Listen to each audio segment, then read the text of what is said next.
Измените во Законот за надворешни работи со кои се овозможува функцијата амбасадор да извршуваат лица со двојно државјанство нема да се случат. Откако опозицијата најави дека со 300 амандмани ќе го блокира неговото носење, предлагачите одлучија да ги повлечат измените. Еден од предлагачите, координаторот на пратеничката група на СДСМ Јован Митрески, објаснува дека идејата била да се дозволи кандидатите за амбасадори да имаат двојно државјанство, но со ограничување да не може да бидат амбасадори во земјата каде имаат второ државјанство.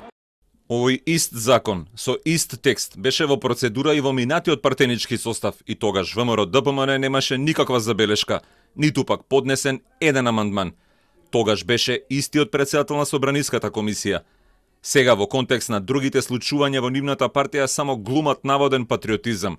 Ние нема да дозволиме некој да прави личен театар и да бие внатре партиска битка во ВМРО ДПМН, правејќи театар од собранието. Затоа ќе го повлечеме предлог законот од процедура, а внатре партиските битки нека ги водат во партиските седишта.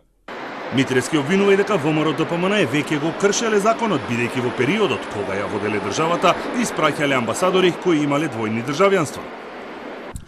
Председателот на Комисијата за надворешна политика и поранешен шеф на дипломатијата, Антонио Милошовски, преку социјалната мрежа Facebook најави дека ќе го блокира носењето на Законот за надворешни работи.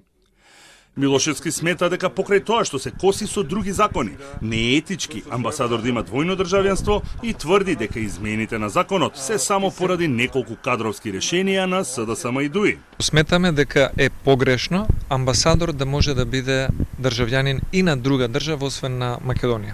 Ние сметаме дека ова се коси со две работи. Прво, законски се коси со законот за класифицирани информации и второ сметаме дека е неетички. Неетички е затоа што кога имате двојно државјанство, вие може да имате двојна лојалност на едната или на другата држава и сметаме дека тоа е во судир со принципот на лојалност кон државата која што треба да ја представувате. Според информациите на Телма станува збор за амбасадорските места во Обединетите нации, Канада и Израел.